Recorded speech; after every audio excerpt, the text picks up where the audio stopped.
ano ang ginawa mo at anong gagawin mo pa. Hindi yung 3 taon ka magtatago sa lungga nyo, tapos lalabas ka, puro paninira ang sasabihin mo, matatalino na po ang mga tao, lalo na dito sa Japan. Hindi na po pwede ang paninira, ang kailangan po kayong resibo. Resibo kung ano ang ginawa mo at ano pa ang gagawin natin. O ngayon, yung ospital, pinapangako ko, sabi na imposible, hindi daw totoo. Napakalaki, hindi daw kaya natin ang lungsod ng Japan. Ayun, matatapos na po, 3 buwan na lang. Ngayong matatapos na, ano sinasabi nila? Hindi daw totoo na kasing ganda ng St. Luke's. Totoo, inaamin ko. Hindi kasing ganda ng St. Luke's. Mas maganda pa sa St. Luke's. Kaya daw nila gustong bumalik sa politika. Gusto daw nilang palayain ang Japan. Nakakulong ba kayo? Anong palalayain? Pipiyansa namin kayo. Ang masakit, sinasabi ni Rudy Antonino, ng dating congressman, lahat daw ng ito, palabas lang, scripted, may direktor. Di ba? Sabi, milyon naman ginagasos para daw Bulaga. Ay kaya nga, napakaloloko. Hindi daw totoo to, yung nasabing ganon. Anong hindi totoo? Bigyan ng jacket yan. Yun ang mga scripted, hindi ba? Dito, gusto kong maintindihan, nila Rudy Antonino na ang trabaho, siraan lang ako. Walang peke dito. Ang namamagitan nandito, pagmamahalan at pagsusuportahan ng mga taga-mabuhat. Alam kasi silang ginawa. Kung hindi manira ng manira, alam nyo ba kung gano'ng kasarap sa amin? Nakasama namin kayo nang walang kahit pisong ayuda na kapalit. Na wala kahit isang butil na bigas. Magpamiting nga sila ng ganito. Subukan nga nila. Di ba? Ako po baka makalimutan ko, gusto ko pong balaan ang mga taga-Maburak. Hindi ba napalitaan niyo ba yung puting ba na nangunguha ng mga bata? Napalitaan niyo yun? Ando na po sa Santa Rosa, papalayo na ng Japan. Kaya huwag kayong mag-alala. Naalala niyo naman, yung mga mandurugo, yung matatanda, alam niyo, yung mandurugo, kukuha ng bata, pampatibay ng tulay, di ba yung dugo? Mayroon na po tayong admix ngayon para sa budget lang, matigas na ang semento. Huwag na kayong mag-alala, okay na din yan.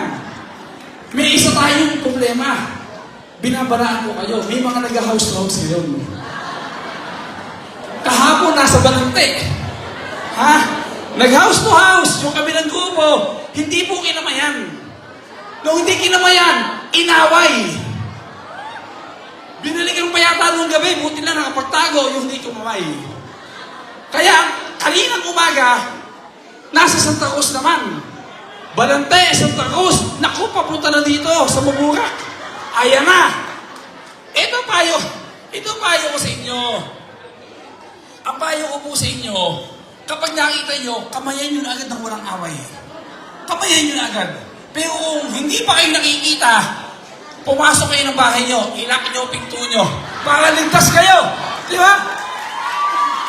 Aba, sa totoo lang po, kung ako nakalaban, nakikita ko, ganito tao, aatras na ako.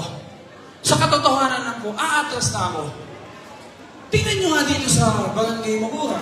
Andyan si ex-Kapitan Berning. Andyan si ex-Kapitan Ronald Caisip. Andyan si ex-Kapitan Rene Villarreal. Andyan si Kapitan Dani. Andyan si Consial Ato Caisip. Halos lahat po nagkakaisa na dito. Sa totoo lang po, alam nyo ba, napakasarap na ang Barangay Maburak ay nagkakaisa. Wala nang ubo doon. Isipin lang po.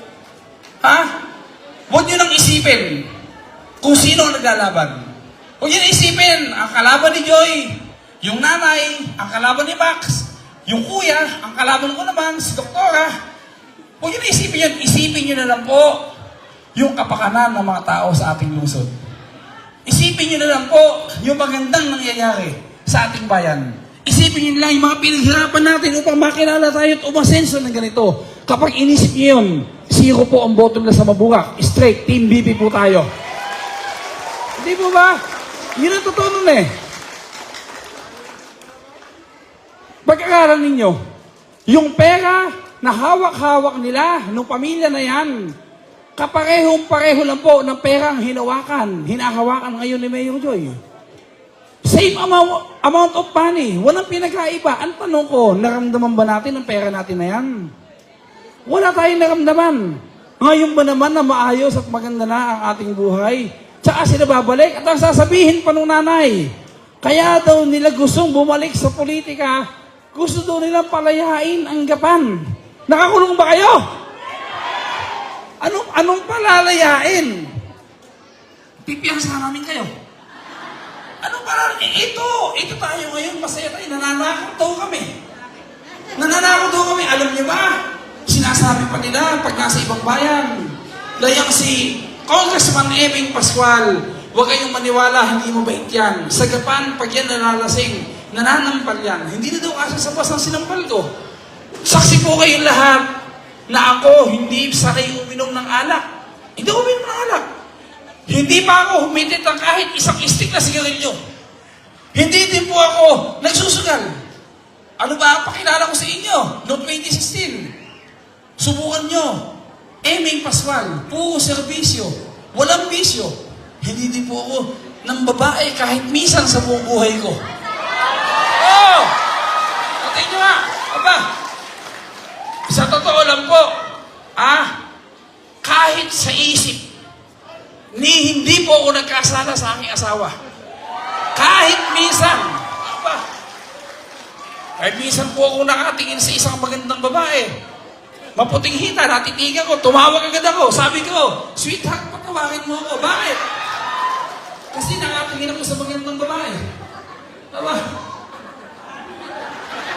Totoo yun! Di ba totoo yun, Judy? Hoy! Totoo yun, di ba? Tama?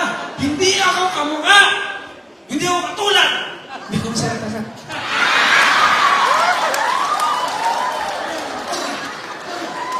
Kaya ako po, sinisiraan nila. Ba't hindi nila sabihin yung paniningan nila na sa akin sa Gapan ko, may maniniwala sa kanila? Nananampal daw ako? Wala pa po ako nasampal sa buhay ko. Sasabihin pa, lahat daw ng tinutulong ko, galing sa Pogo. Lahat daw ng pera ang pinatutulong ko, po galing sa sindikato. Mag-Pogo ka sa Gapan, edi naabisto niyo ako agad. Wala akong sindikato. Walang Pogo sa Gapan. Si Alex Go lang yun. Wala po dito. Talaga namang pogi is kong Eming. Mamatay kayo sa inggit. Yun na lang ang sinasabi ko. Kilala ko. Ayun. Tama. Alam po ninyo, ang dapat kasi, pagkaka nagpunta ka sa tao, mag-report ka, ano ang ginawa mo at anong gagawin mo pa.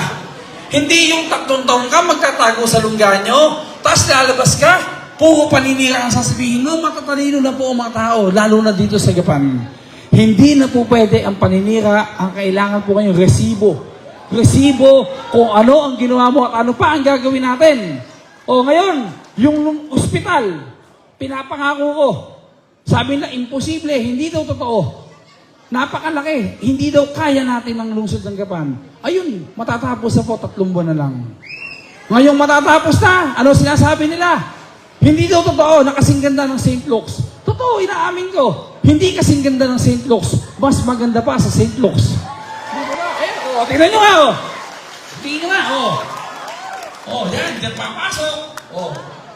Ano yan, may yata pang facial, yung escalator, tingnan nyo nga yan.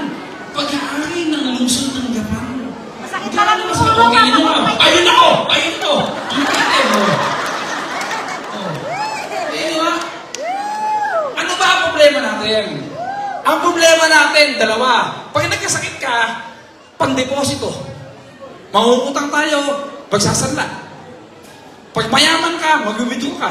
Apektado pa din ang pamilya. Pagkatapos mo makapangutang ng pang-deposito, ang pangalawang problema mo bigat, magaling na. Paglabas, kailangan na naman ng pera. Huwag po kayong mag-alala dahil 3 mo na lang, tapos na po yung ospital na yan, ha? Walang deposito, VIP kayo tatanggapin doon. At kahit may pera kayo sa bulsa, walang cashier sa ospital na yan. Libre tayong lahat! Kaya naman pala. Ba't hindi natin nagawa yan noon pa? Simple lang, ayaw po natin na may maging mukhang kawawa sa Japan. Alam niyo ba ginawa sa akin? Ha? Ako po, hindi ko na mabilang ang dami ng tinulungan ko. Buhat na naging congressman ako. Alam niyo ginawa? Sumulat sa Maynila. Inireklamo ko.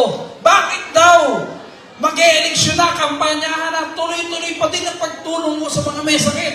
Kawawalang hiya pang mga tao. Ayun, inagruban, na-hold ang aking mga budget. Ang tanong ko, masaya ba sila? Sino apektado? Taong bayan. Paano na ngayon? Pwede ba namin sabihin sa sakit? Sakit! Huwag ka munang dadapo hanggang Mayo 12. Hindi pwede yun. Paano tayo ngayon? Paano ako tutulong bukas sa makalawa hanggang sa isang linggo? Hindi pwede yun. Dahil tagumpay nga sila, pero ang tapang ng hiya nila. Dahil tao apektado sa ginawa nila ngayon. Pero dito sa Barangay Maburak, huwag po kayong mag-alala. Hindi ko kayo kayang tiisin ang ginawa ko. Binuksan ko, alkansya ko. Ha? Nakabukas na alkansya ko. Pag may nagkasakit dito, kahit sinapin lang kayo, magpadala kayo sa ospital. Ako pa din na magbabayad ng ospital para sa inyo.